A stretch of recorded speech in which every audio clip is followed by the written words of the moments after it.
York Furstenwald, our guest, he's written a book called Kids, Guns, and the Truth. He is a firearms safety expert, Department of Justice. Do you train RCMP? Do you train cops? What do you do day job? What I do is a firearm safety course, the Canadian firearm safety course, and a restricted course. And then what happens is sometimes young recruits come to me and get extra training before they go to the academy. The academy's got some terrific, the JI, that type of thing, they got some terrific instructors. Just absolutely fabulous, the best, I think, out there. And if you are a police officer and have a weapon, obviously you're not supposed to leave it in your car loaded overnight. We know that. What are the rules around that? Well, really, a cop who goes home to his kids and his family, or her kids and her family, they have to leave it at the station, the weapon, or do you know? I think it depends on the circumstance, I think, what happens in regards to whether that police officer has, if they're working a special case. Lots of times you're asking these officers are working 12, 14 hours a day in a completely different location than where the department, and they're trusted enough to go home. But most of the most of the police officers I know that end up coming home with a firearm are very safe. They put them in safes, put them away. Right, and they take their whole belt up everything and take everything off. No Are access. the guns not loaded or not, or do you know? No, usually they're unloaded. Most unloaded weapons, unloaded. all of that. How difficult would it be for a kid to find a weapon and shoot another kid when they're 5? Well, you say it's accidental. Of course, it's accidental. I think it's very. Mostly. Look, when you're a kid, like when I was a kid, there wasn't a single Christmas present my parents could hide from me. I knew exactly what I was getting. Maybe that's not so great to say, but I knew exactly what I was getting because I would find anything. And I think one of the quotes I use from Masada Ayubi says, "Why are we the first generation think that we're smarter than our kids?" Well, no, they can find anything that we can hide. So what I try and say is, the very bare minimum is have some type of safe that you can put your firearms in and educate your kids about them, because you look at, say for example, my wife coming from a family of law enforcement. Well, her father, talked to him right away at the beginning. This is my service revolver. This is, don't touch this. Do not touch. And that's what you don't want. And talk to them. Because if we don't talk to them, that curiosity comes in. Sure. And as soon as that curiosity comes in, they're going to want to try and do whatever they can. When mom or dad are out for a walk, doing this, they're out for dinner, they're going to go find it. Sure, we went to the top drawer of the dresser to get the sex books, didn't we? Because we thought there might be one there. There might be some there, that's right. No, and most kids are curious and all of that, but as a parent or somebody who owns a gun, it is our job not to have it's our job to be smart enough to say, listen, and like I try to talk about, let the kid know where the ammunition is. Hello.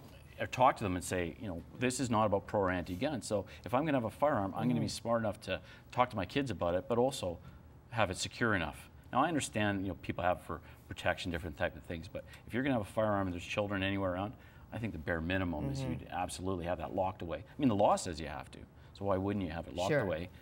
And your ammunition separate. So in case, God forbid something happens that someone finds it or you leave it out somewhere, that the ammunition is separate. Again, if you talking to kids, they're not going to automatically grab it if we talk to them and point it and put their finger on the trigger.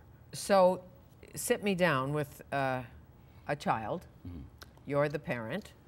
Where do you start? They're 5. Maybe they're 15. You start differently with a 5-year-old than you do with a 15-year-old. What would you say to them? I think the big thing is you ask, what do they know about it? Well, start with that. Like instead of saying, well, start going, well, you've got to do this, this, and this. Don't touch. Don't. I think you say, well, what do you know about it? Have you ever seen one? Have you ever been around one? Have you ever been at Billy's or Sally's house? Do they have? Have you ever seen their dads? And maybe that little one will turn around and say, well, I know what to do. And one of the examples is we were at a dinner party not that long ago with my wife, and we're at that age, all the kids are running around. And somehow, the conversation got into what I was doing, and we were talking about firearms. And one of the couples said, "Absolutely not. We control all the TV movies. Our kid we'll never allow a firearm in the house. We don't believe in any of that." So I said, "Well, hang on a sec, Marcus, come here for a second." This little 5-year-old boy, I asked him, "Marcus, how do you shoot somebody?" This 5-year-old boy put his hands together, pointed his finger, looked down, this index finger, went bang, bang at me. His parents were like, "Are you kidding me? Where did he get that from?" And I said, well, that's not outside of the environment. Sure. Again. What kid hasn't played? Well, I don't know if you can play Cowboy and Indians anymore, but you can certainly. Do you know what I mean? Absolutely, I did. I played Starsky and Hutch when I was a kid. Did you? Yeah. Well, you see, absolutely. I was Annie Oakley. I must be older than you are. Not much, but running around. No, it's true, or the Indian Princess, or whatever. Absolutely. But we were always shooting people and setting traps and bows and arrows. Big. That's dinner, a weapon. I go for dinner lots of places where you know, is family oriented, and how many times you see a little boy playing with a chicken wing and he's pointing the chicken wing around. Of course, they point everything, So, little boys. absolutely, I don't know what So, that's about, but they're always shooting something, you know, or taking something out, whether it be Star Wars or not. Yeah. Or if you watch The Young and the Restless, I confess I do occasionally. Okay. Now Lauren has got a gun in her purse with a Okay. pearl handle. It's very pretty because there's a bad girl. And how is she going to solve that? She's going to kill her. You know, she gets out of control. And she's now at the range learning how to shoot. Okay. So there's a message right there, right? Message right there, and she's shooting. These young women are watching, going, well, you know, there's a way to solve my problem. Right, a Take that Derringer in fire- my yeah. purse. Well, Pearl not in handle Canada. Derringer. It's tough to get a Derringer here, Yeah. I would think, but maybe not. When you look at the gangs and all of that and the gun smuggling, what do Well, the cops tell you? Well, the reality of it is that, you know, you can try and legislate, you Right. can try and ban, you can try and do all these things to say firearms are terrible, but criminals will never, ever, ever stop Right. getting a hold of them. Right. And No, we trade, you know, we're true. in the land of some of the best and sought after pot Right. in North America, and that's the currency. Pot goes one way, guns come the other way. And would you tell a kid, like, if you get a gun, keep your finger off the trigger guard? I mean, do you go that far, or do you just say, don't touch the gun? Depending on the age, I really want to, you know, get that message out. First of all, get away from that area if you're younger.